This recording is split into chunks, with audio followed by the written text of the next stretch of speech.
Kubernetes has become the standard system for deploying and managing clusters of containers. But the vision for the project goes beyond managing containers. The long-term goal is to democratize the ability to build distributed systems. Brendan Burns is a co-founder of the Kubernetes project, and he recently announced an open-source project called Metaparticle, a standard library for cloud-native development. Metaparticle builds on top of Kubernetes primitives to make distributed synchronization easier. It supplies language-independent modules for locking and leader election as easy-to-use abstractions in familiar programming languages. After decades of distributed systems research and applications, patterns have emerged about how we want to build these distributed systems. We need a way to lock a variable so that two nodes will not be able to write to that variable in a nondeterministic fashion. We need a way to do master election so that if a master node dies, the other nodes can pick a new node to orchestrate the system. We know that just about every distributed application needs locking and leader election. So how can we build these features directly into our programming tools rather than bolting them on or outsourcing these to another tool? With Kubernetes providing a standard operating system for distributed applications, we can start to build standard libraries that assume we have access to underlying Kubernetes primitives. Instead of calling out to external tools like Zookeeper and etcd, a standard library like Metaparticle will abstract them away. And that's really what's so exciting about Kubernetes is that you have this standardized, distributed operating system. And you can start to build stuff on that and expect that other people are going to be building on top of the same standard operating system. An example is if I'm writing a system to do distributed MapReduce, I would like to avoid thinking about node failures and race conditions, and Brendan's idea is to push those problems down into a standard library, so the next developer who comes along with a new idea for a multi-node application has an easier time. Brendan Burns currently works as a distinguished engineer at Microsoft, and he joins the show to discuss why it is still hard to build distributed systems and what can be done to make it easier. This is the second time we've had Brendan on the show. The first time he came on, he discussed the history of Kubernetes and some of the design decisions of the system. And this episode was more about the future. It's really exciting to talk to Brendan because he has such ambitious, futuristic ideas about where we can take our computing systems. Full disclosure, Microsoft, where Brendan is employed, is a sponsor of Software Engineering Daily.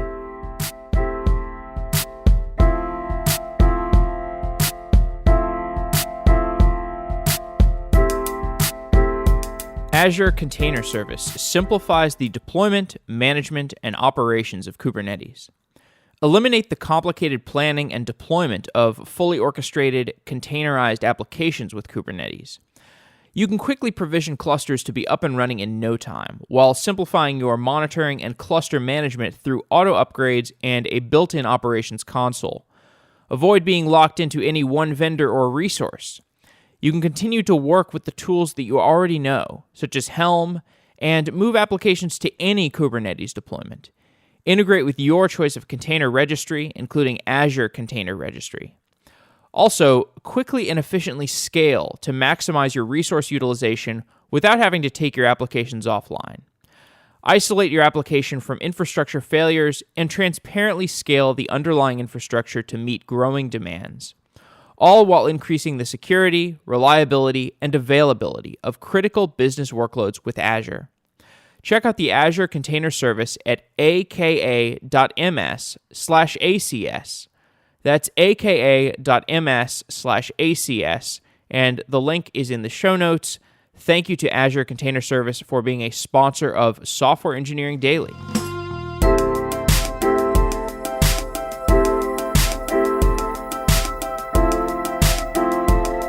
Brendan Burns is a founder of the Kubernetes project and a distinguished engineer at Microsoft. Brendan, welcome back to Software Engineering Daily. Thank you so much for having me. It's great to be back. We are at the beginning of some crucial changes in the way software runs, and I'd like to map out some of the ways that Kubernetes has altered software, and then we'll talk about what changes are likely to occur in the future. So, going a little bit back in history to 2013, Docker helped solve packaging and deployment and distribution and isolation. It also helped us think about the bounded context of the different components of our application. But we still needed an orchestrator. Why was that? What were the operational problems that were unsolved where we still needed an orchestrator? Well, I think there's a couple of different pieces. One is that in sort of packaging things up and hopefully decoupling them from a specific operating system or a specific machine, you need something that is then going to go and place that container out onto a machine somewhere, right? Just like your operating system doesn't prompt you for which core you want to run an application on. It just finds a core and runs it. We don't want to have to force people to think necessarily about where their application is running. We just want a system that knows how to run it for them. But additionally, of course, as we've moved from applications that are running on individual machines to applications that are running in the cloud, that are supplying APIs that have always on availability, we have a much greater need for things like redundancy and reliability and horizontal scale.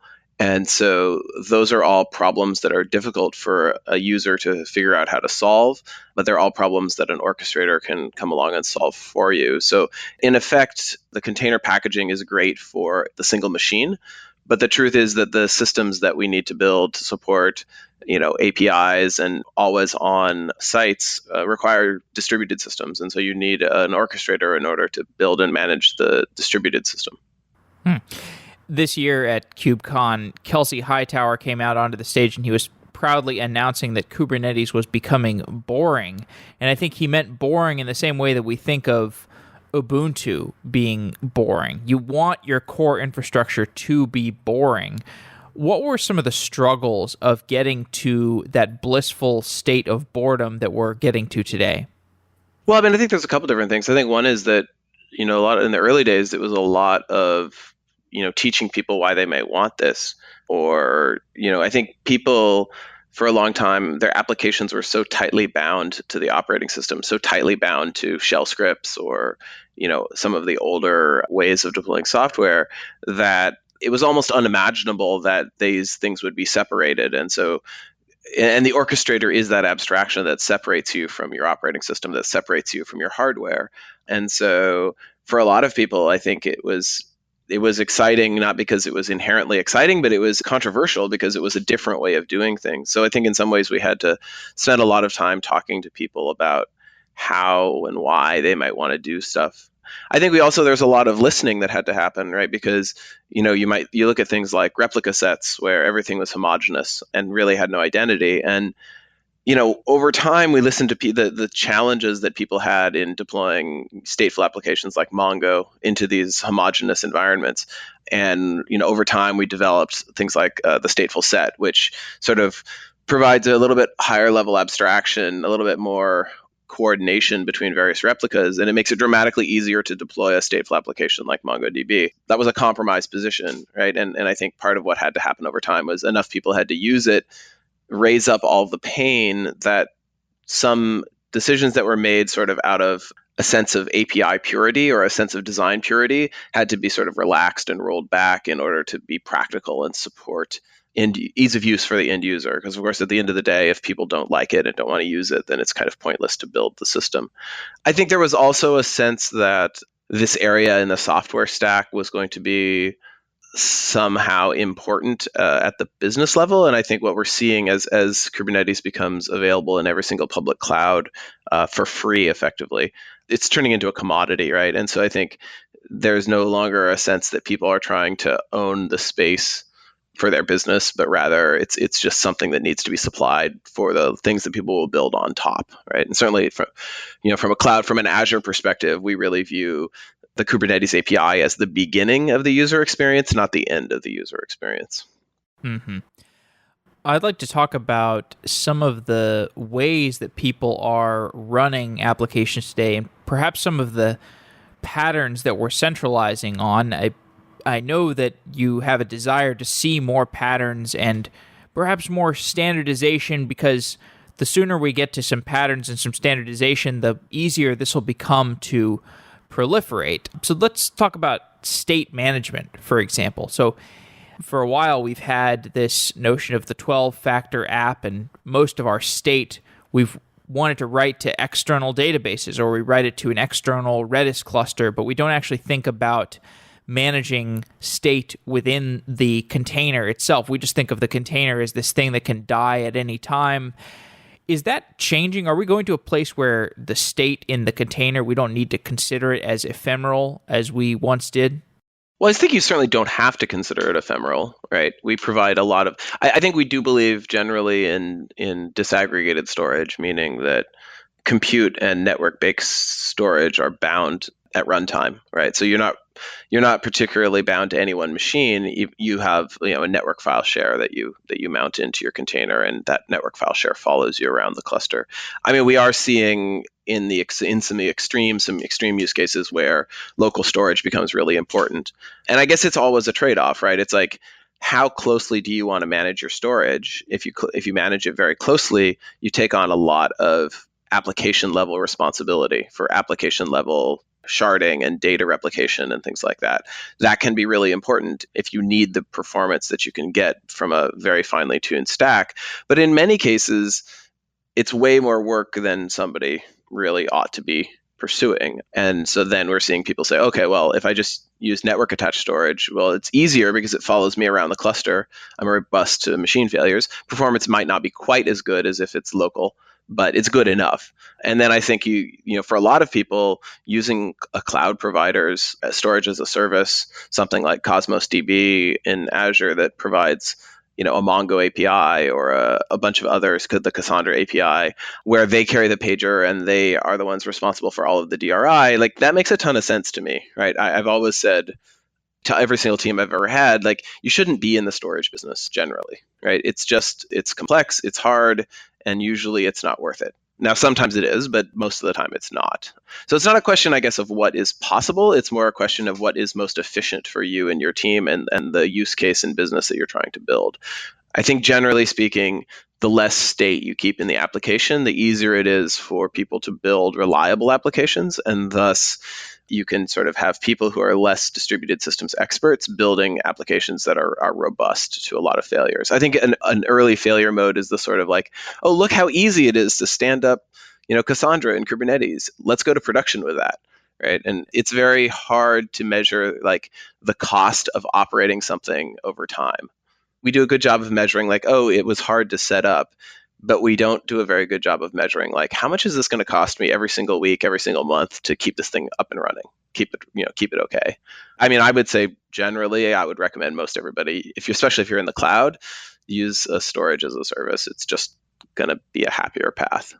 Continuing the conversation of data management, how durable does the data in etcd need to be? And do we need to version etcd? Do we need to keep old records so that we could roll back to an earlier snapshot of our etcd configuration data? Well, I mean, I think there's a couple different answers to that question, right? I mean, I think that DRI is always a good idea, right? And we're starting to see tools getting created in that space to do. What is DRI? Disaster recovery. Oh, yes. So disaster recovery is always a good idea, right? Like it's sort of you should always have multiple ways back. On the other hand, I would also say that you should be treating the data in etcd as a reflection of something that you have stored in source control, right? Like there's no good YAML reason. Files or other files. There's no good reason to treat the etcd database as the source of truth, right? It should be a reflection of what's in source control. Not because otherwise you've lost at some level the ability to do code review.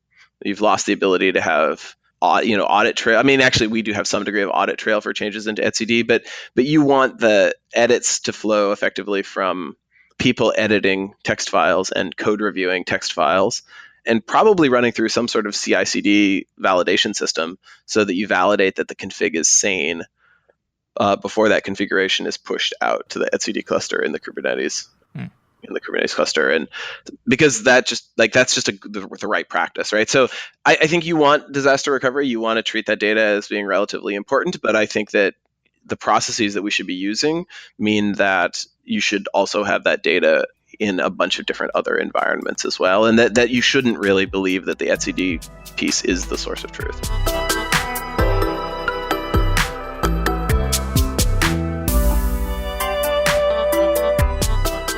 The Casper mattress was designed by an in-house team of engineers that spent thousands of hours developing the mattress. And as a software engineer, you know what kind of development and dedication it takes to build a great product. The result is an exceptional product when you put in the amount of work and effort that went into the Casper mattress. You get something that you'd use and recommend to your friends. And you deserve an exceptional night's rest yourself so that you can continue building great software. Casper combines supportive memory foams for a sleep surface that's got just the right sink and just the right bounce. Plus, its breathable design sleeps cool to help you regulate your temperature through the night. Stay cool, people. Stay cool. And buying a Casper mattress is completely risk-free. Casper offers free delivery and free returns with a 100-night home trial. If you don't love it, they'll pick it up and give you a full refund. Like many of the software services that we have covered on Software Engineering Daily, they are great with refunds. Casper understands the importance of truly sleeping on a mattress before you commit, especially considering that you're going to spend a third of your life on that mattress. Amazon and Google reviews consistently rank Casper as a favorite mattress, so try it out. Get a good night's rest and upvote it yourself today. As a special offer to Software Engineering Daily listeners, get $50 towards select mattress purchases by visiting casper.com/SEDaily and using the code SEDaily at checkout. You'll get the select mattress purchases. If you go to casper.com/SEDaily and enter the code SEDaily at checkout, thank you, Casper.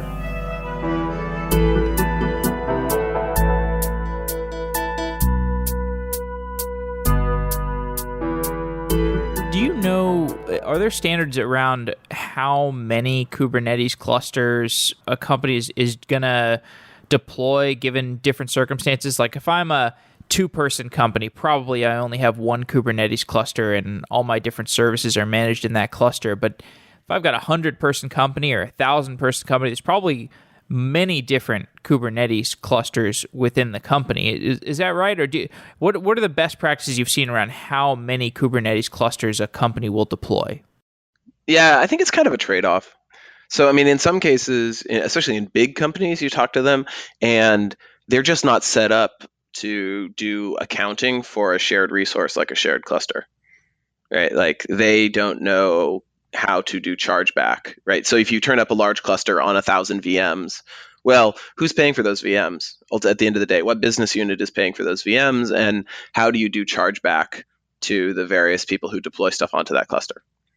Right. So like that's something that is not very well handled. And, some companies are willing to do that, especially if you're a startup or, you're willing to say like, we just have infrastructure costs. We're going to pay the infrastructure costs and all of our teams use that infrastructure and that's the way it is. And that sort of leans towards one cluster. But if it's difficult and you're paying, when you run one of these things in the cloud, you're paying based on, or on physical, you're paying based on the machines that are part of the cluster. It can be difficult to do the right chargeback, and so people run multiple clusters because they want to have a cluster per team because that's their unit of costing effectively. I think the advantages of having a small number of clusters is you can get all of your best practices into those clusters. Monitoring and alerting is very consistent. If you have 1,000 clusters, it's kind of like having 1,000 VMs. They're all going to be snowflakes that kind of look a little bit different and have maybe different monitoring plugins installed or are running different versions of Kubernetes, or it's just the more you have of something, the less consistent they're going to be, unless you then build automation on top that sort of forces them into consistency. And so I think that that's sort of the trade-off. Obviously, also, if you have multi-tenant clusters, you need to start worrying about multi-tenant security. And Kubernetes has things like RBAC that helps somewhat network policy in RBAC, but containers aren't hostile multi-tenant secure. And so if you have your payments processing system sitting next to your web UI, maybe that's not comfortable for you. And maybe you want to actually have a separate cluster for really private stuff or really important stuff versus the more utility stuff. So I guess I'm not sure that there's a single best practice. I think there's a bunch of axes that either lean towards one cluster or lean towards lots of clusters, and you kind of have to figure out where your business and your experience fits on all of those to decide how you do it. I would go into it intentionally, I guess, is the only other thing I would say, right? Like you should go into it with a plan. You shouldn't wake up one morning and suddenly be like, oh gosh, we have 500 clusters around the company. How'd that happen? Or vice versa. You shouldn't wake up one morning and be like, oh my goodness, like there's like 25 teams on this cluster that I turned up for my one app, and I have no idea how to manage all the resource usage, and they're effectively getting a free ride on my budget and that sort of thing, right? I think it's definitely very important to go in eyes wide open and decide, like, are we going to be a cluster per team kind of environment, or are we going to be a one cluster for the company kind of environment? The great thing is, with cloud services like Azure Container Service, it's really easy to turn up clusters. And so we do see things like people will turn up a fresh cluster for CI/CD and then just tear it down at the end of the CI/CD run, right? So there's definitely having your cluster as an API is a really useful primitive. We had Joe Beta on the show recently, and he was talking about how the future is going to be very plug and play. And there is some plug and play ability today with things like Helm and Kube apps, and it's becoming much easier to just one-click install anything to your Kubernetes cluster. I know you've talked about making distributed systems as easy to build as mobile applications. How far is Kubernetes from that world that you would like to see today? Well, I don't think Kubernetes is ever going to be taken to that world, right? I think that we're going to build on top. We're going to build, experiences on top of Kubernetes to produce that world, right? I don't think we ever, I think the layer that Kubernetes is at right now is the layer that we want to leave it at. It's in the extensions that we build on top and the systems that we build on top that sort of power will come from. I kind of always view Kubernetes as the assembly language of distributed systems. We're going to build higher level languages that compile down to this lower level assembly language, if you will. And so I don't know if you had a chance to take a look at my KubeCon talk, my KubeCon keynote, but I introduced this new system called Metaparticle that I've been working on for a while. It's at metaparticle.io. I didn't see your KubeCon keynote, but I read your Medium post about Metaparticle.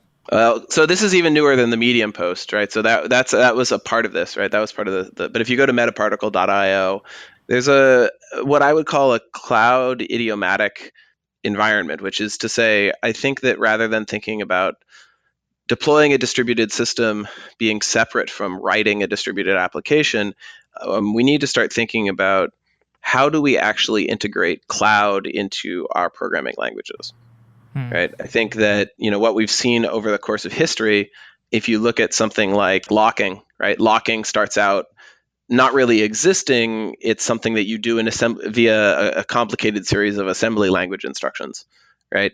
There are no locks. It's just you use compare and swap, and there's this value that you figure out and it blocks you. And then over time, it becomes a library, it becomes POSIX. It becomes a library that you can link into your application and use so that you don't actually have to understand the intricacies of the assembly language. And then eventually it becomes a keyword, right? Synchronized in Java is a keyword. It's part of the language, right? C++ doesn't really understand about locking. It has libraries that you can use to implement locks, but it doesn't understand locks. Java understands locks at the programming language level, right? And I think the same thing will be true with cloud, right? I think with Kubernetes, we've sort of built out a bit of an assembly language. And we're starting to see some libraries develop, but eventually this stuff is going to be the sort of thing that you express in a programming language. You might say something like, this is a cloud thread. And if it's a cloud thread, I want it to not run on this machine. I want it to go find a location in the cloud and execute. And I better not have any side effects because state management in the cloud is hard. Right. And so I think that you're going to have to, this int is a cloud integer, right? Which means please store it to a durable backing store. Please make sure that you do transactional updates, throw exceptions if you can't assign a value, whatever it happens to be. I think that that's the only way we move forward. And I think so we're going to come to a world where programs don't just sort of run on the cloud, programs expect the cloud. Well, another example of this type of change of how we would write our applications might be the intent-based APIs that I've seen you talk about. And this is basically the idea that you would describe your API requests declaratively. So instead of, for example, saying, I want my application to make a request to a load testing service and have that load testing service barrage my application, you would have somewhere in your declarative configuration make this service be load tested as an aspect of the service. Yeah. Do you agree with that? Is that a good example of this? Yeah, I think that's another example of being able to, I mean, I think in general what we're trying to do is build the ability for people to assert things at a higher level, right? Like you can conceptually understand what a load test is without having to understand the details of how that load test might be implemented, right? And for most people, that's going to help them. Like if you sit down and you say, gee, I should really load test my app today. If all you have to do is define a YAML that defines the rough properties of what it means to load test your app, and it just happens, well, we're all going to do that, right? But if you have to go research like, oh, what is the best load testing framework and how do I configure it and how do I deploy it? And like, even if it's a web page that you read through and you run, 20 different shell commands, that's a barrier to entry, right? And it's not a very smart barrier to entry, right? Because like what value is it that you learned how to use this specific load testing framework to run a load test? Like at some level, you don't care. You just want to see the results. And so I think that's definitely an important part. Building abstractions that are at the right level so that people can focus on the important aspects without getting lost in the details. Like in some ways, that's what programming languages have been doing since the beginning of time, right? And so I think those developments are going to be crucial over the next set of years as we become more cloud native in how we build our applications. Mm-hmm. So Metaparticle is kind of another example of this, like you said. So basically, as I understand, Metaparticle is, if you want to make a distributed application today and you want to have a in-memory storage system and you want to maintain the kinds of 12-factor app things with external storage today, you might use something like Redis. But what you're advocating with the Metaparticle system is you don't actually want necessarily to make a call out to Redis because that's kind of messy. You want to have a language level abstraction where you just like you have, atomic variables, you would have maybe like a distributed persistent variable. Is that correct? Yeah, I think that, in general, I think that's an example of what I would say is the broader goal, which is that you want to write your applications in the cloud and have them look and feel like they are part of the programming language. Not like they're an add-on or a library or a thing that you happen to link in that the programming language doesn't understand. You want it to look and feel like it is a first-class citizen within the programming language. Because I think that it's that important, right? Like I think that and I think you saw this with synchronization, right? Like if you look at all of the major, or at least a large number of the major languages that have come out in the last 10 to 15 years, they all have synchronization as a primitive, right? There's channels in Go. There is the synchronized primitives in languages like Java. They all sort of like, and languages before then, because most computers were single core computers and that sort of thing, didn't really think about this very much. They didn't think about multiprocessing. They didn't think about multi-threading. And then all of a sudden in the sort of middle late 1990s, suddenly concurrency becomes way more important and languages start surfacing a lot more primitives to help people deal with concurrency. Or like JavaScript, where Node says like it's all event driven. Like you're going to learn this event driven model. There's only one thread. You're going to pass callbacks all over the place, and then we'll develop promises and things like await in C# and TypeScript. All of this language level stuff to support synchronization. I think that what you're going to see over the next 10, 15 years is language level support to support cloud, right? To support distributed systems. And because it has to, right? Because it's just too hard, right? It's just way too hard to build a cloud application. It's too hard to do storage. It breaks the flow. You've taught someone about storing something in a variable, And then suddenly you tell them like, oh no, actually variables no longer really exist in the cloud. Like variables are this kind of a local thing, and assigning to a local thing, it doesn't really matter. Like you need a storage system somewhere in order to actually store that variable. It just doesn't, like, why introduce that barrier, right? We already have the equal sign. Why are we saying you have to say set instead of use an equal sign, right? Like it's just, it doesn't make sense. I mean, well, it makes sense because you understand the history and you understand where it came from, and you understand that things have to go through this progression, right? They have to go through a progression from being a library to being a part of the language. But I guess what I'm trying to say is, like, we are moving from the, hey, it's a library you need to understand how to use, to how do we figure out how to put it into the language. And there's other examples of this, right? Like, I mean, I'm not the first person to talk about this stuff. You can look at Hadoop, right, as the first example of one of these systems, where Hadoop basically says, hey, if you implement these two Java classes, I'll go use 1,000 computers on your behalf, right? And the person who implements those Java classes doesn't really understand what's going on, right? I mean, they sort of do, but like not at a deep level. They just know, hey, if I implement this map thing and if I implement this reduce thing, somehow magic happens and my word count runs in, a 100th of the time it took otherwise. That's hugely powerful, right? Like, that's democratizing that distributed system. I mean, in fact, I would argue that big data as an industry wouldn't exist without that kind of abstraction, right? Like, you're allowing all these people who aren't distributed systems people to suddenly harness the power of all of these computers. Well, yeah, absolutely. And people build tools on top of those and turn MapReduce into a single one-liner command that you just import and use as a SaaS service somehow. And in order to get to that place, we needed to have those nice little abstractions to build on at the bottom. Right. And I think that you're seeing this happen as well. So there was this paper recently out of the AMP lab, which is in Berkeley, which is actually where Mesos came out of as well. It was called, the system called PyRen. And they basically took the map function in Python and they backed it up to functions as a service, right? And so suddenly anybody who can write a Python map expression can distribute that across functions as a service and get massive throughput for the computation, right? And it's so easy to teach someone like what that function does, and then if they can just automatically unlock the cloud to make it run faster, that's a huge win, right? And again, it's fitting it inside the contours of the language. So you don't teach anybody about functions as a service. You don't teach anybody about, cloud even. You just say like, hey, if you use this thing, that little piece of code that you run will run 100 times faster. And Metaparticle, did you kind of write this as just an example, or do you think this is like an actual project that will have a route into production systems?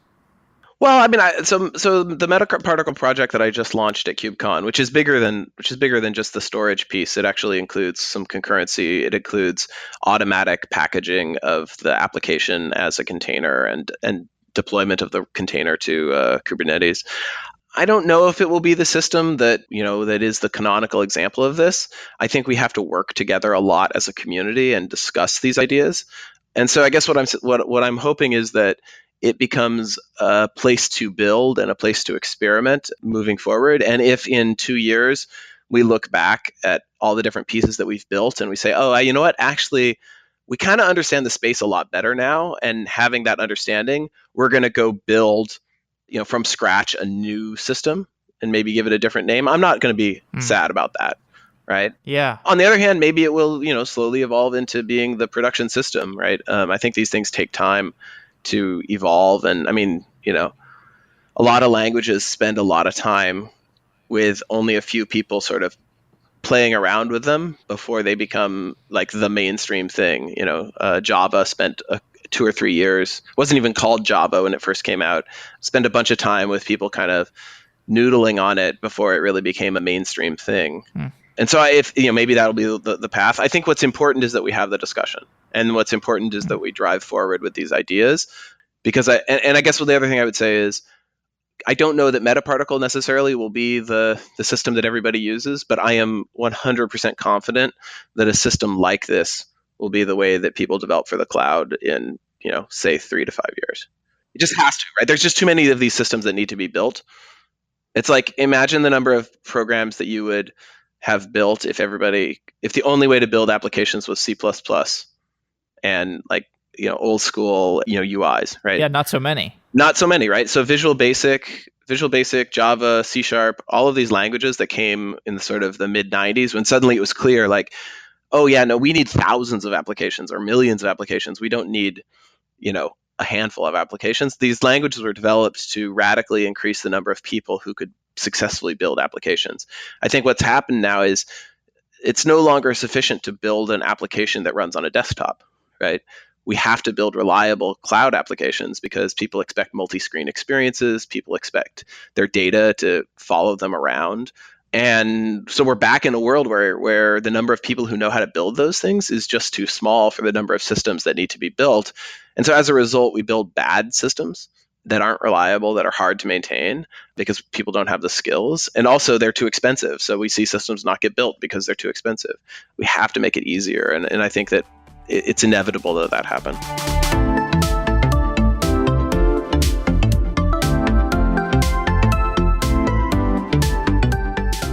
If you are building a product for software engineers or you are hiring software engineers, Software Engineering Daily is accepting sponsorships for 2018.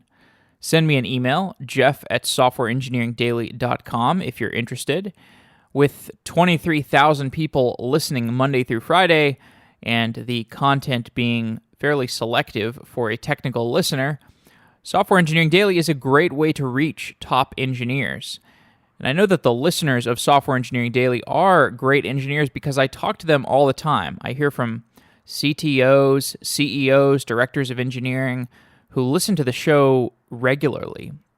I also hear about many newer, hungry software engineers who are looking to level up quickly and prove themselves.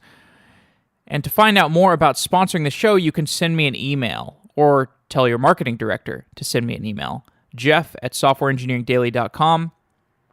And if you're a listener to the show, thank you so much for supporting it through your audienceship. That is quite enough, but if you're interested in taking your support of the show to the next level, then look at sponsoring the show through your company. So send me an email, jeff@softwareengineeringdaily.com. Thank you.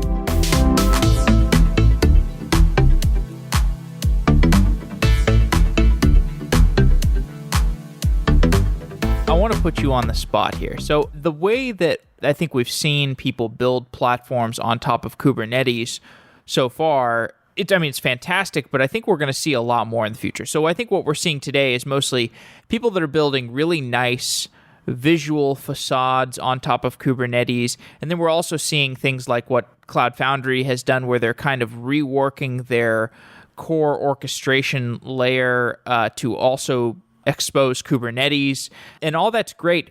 But you have a background in robotics. I'm sure you have thought a little bit about how Kubernetes might be used as a distributed operating system for robots, or how you could build a platform on top of Kubernetes to work with robotics. Do you think that would be a use case where somebody might build something on top of Kubernetes?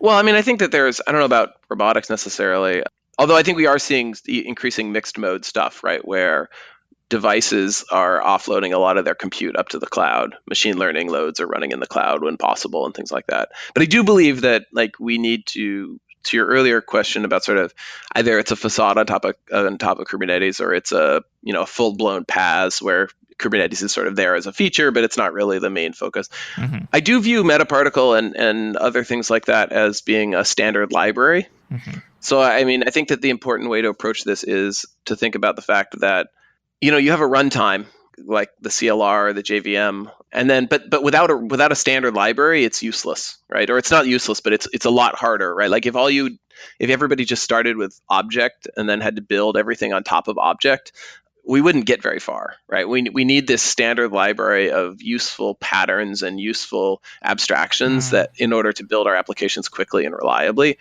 But it can't be a PaaS, right? It can't be a full-on, this is the only way to do things. We're going to be super opinionated. It has to be more like a standard library that you would expect, where I can take the bits that I need, and in the places where I don't want it or it doesn't fit, I discard them and I build my own, right? And so I think that building up that layer where it's not, you have consumable abstractions, but that that they're not all encompassing. I think we have to do that, and that's a part of where I want to see the community go, is to figure out, how do I build a set of reusable modules that I can consume in an a la carte way, right? So, the load test example is a great example, right? I just want to instantiate a load test. I don't want to deal with, and ideally, I want to instantiate a load test in my code, right? I want to write a little Java program and run that Java program and have that Java program become the load test, right? Because that's the way that it's going to become easier for me to. That's my natural sort of place to express these things. I don't want to have to write some YAML. I don't want to have to learn about some extra config, learn about some new tool. I just want to describe this thing in the language that's familiar to me. And so I think, like, if you look at like Brigade, which is this tool that we open sourced recently, which is a workflow engine for running workflows in Kubernetes. You write your workflow as JavaScript, right? Because writing it as a programming language just feels very natural, feels very familiar to people. You express the workflow as a simple JavaScript program, but when you run it, it goes and executes containers in parallel and synchronizes them on a Kubernetes cluster, right? I think that's a great example of, again, allowing people to use familiar tools to access the power of the cloud and the power of a cluster orchestrator.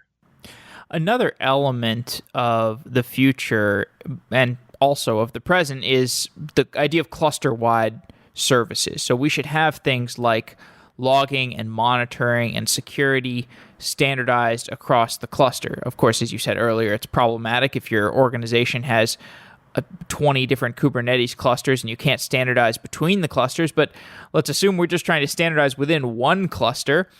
Do you think all of these things are going to be facilitated by the service mesh abstraction, or do you think that the service mesh is just going to be one of a number of different cluster-wide services? Oh, I think it's one of a number for sure, right? Like, I mean, service mesh is never going to do logging for you, right? Not like the stuff that you print out. It's never going to be able to catch a stack trace or aggregate stack traces to tell you what your most common error is. It's not going to be able to understand, like, it's all based on RPCs and HTTP RPCs generally at that. And so, there's going to be all sorts of things that it doesn't understand. If you have a batch system that is processing jobs, like it's transcoding video, say, service mesh isn't going to help you understand your video transcoding system and why it's running slow, or what may be happening, or alert if you are falling behind your workload and you need to scale up. So I think it's a great tool to have, but I think that there's going to be lots of these cluster-wide services. I mean, intrusion detection. There's just all kinds of these daemons. Like, service mesh is a very active thing, right? It's a very, like, in the middle of your application while your application is executing. But there's a lot of other sort of cluster level daemons that you would want to run that are more about introspection or more about monitoring or certificate rotation. There's lots of these kind of like utility services that you want people to just be able to opt into, that the service mesh isn't necessarily going to isn't intended to handle for you. And I think that's right? I mean, I really subscribe to the Unix philosophy of lots of little tools that with focused purpose. And so, I think that's the right way to design these things. What's the design pattern that you would like to see for these cluster daemons? Well, I mean, I think that the pattern that we're starting to see emerge is it's twofold, I guess. Like, there are cluster level daemons that you just install as a daemon set as a cluster owner, right? Things like intrusion detection or logging, where I just kind of want them to be like oxygen. Like, I just want them to be there. Like, I don't even want the user necessarily to know that it's there. I just want them to get it automatically whenever they deploy. And then there's more sort of like augmenting services, right? Where I'm going to install something that does certificate rotation. Well, in order to actually do that, I need the user to put an annotation on their ingress controller that they want a certificate here and they want it to be rotated, right? So that's a little bit more like an example where the daemon expects some input from the user. It's abstract input, right? It's not like a very specific thing. It's a high level concept that the daemon then makes easy to use. But I think those are sort of the two main points of interaction. Either it's just sort of there and you don't even necessarily notice, or you're creating a custom resource definition object that represents a higher level way of interacting with the daemon. Mm-hmm.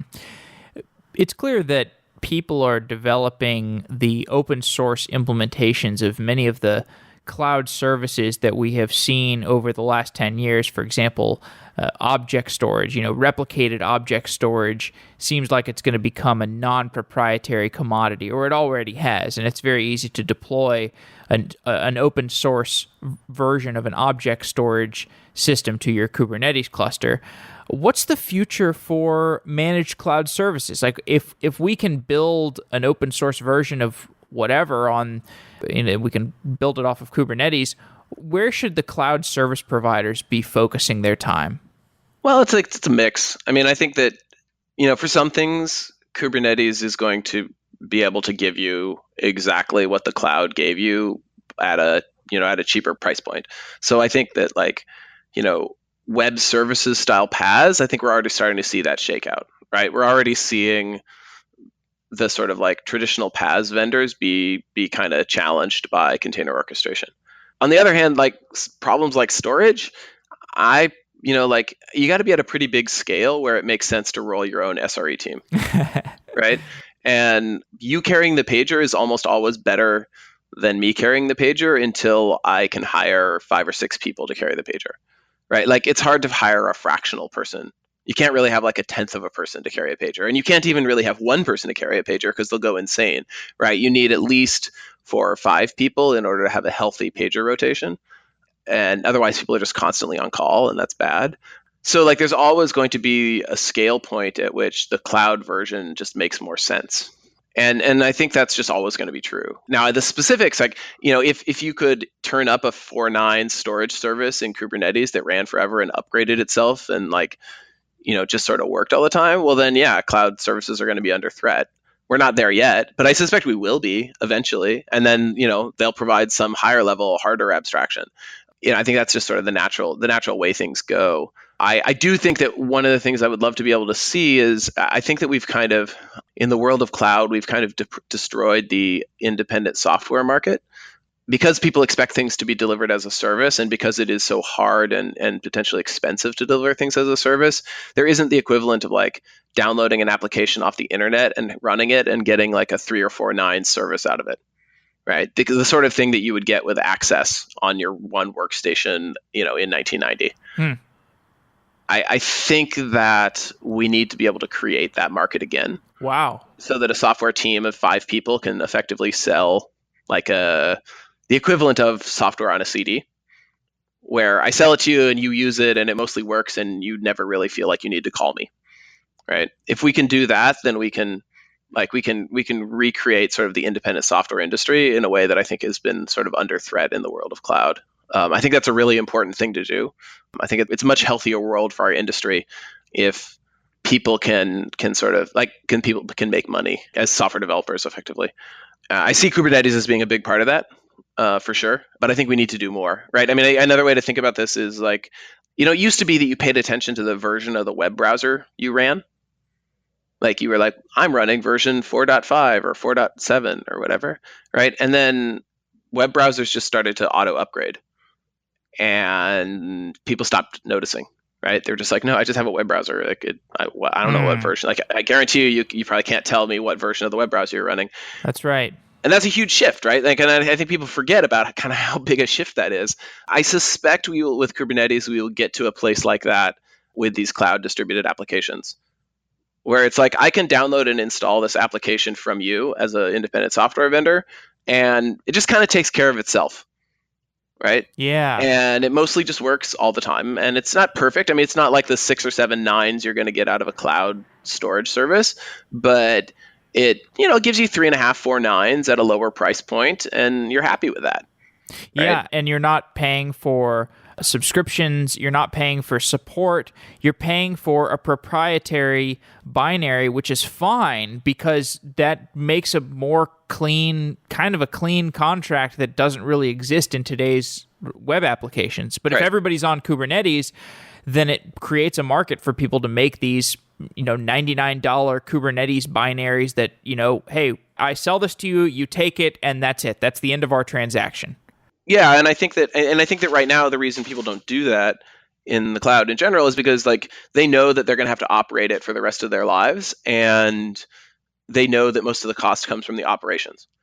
But if via Kubernetes, we can create a world where actually the cost of those operations go away and the binary itself knows enough about itself to like deploy itself and work with Kubernetes to scale itself and upgrade itself when need be, like suddenly then people start maybe saying, oh, actually, you know what, I'll do that, right? Like $99 for 2 years worth of a key value store that'll just kind of keep itself up to date. Like, yeah, I'll do that.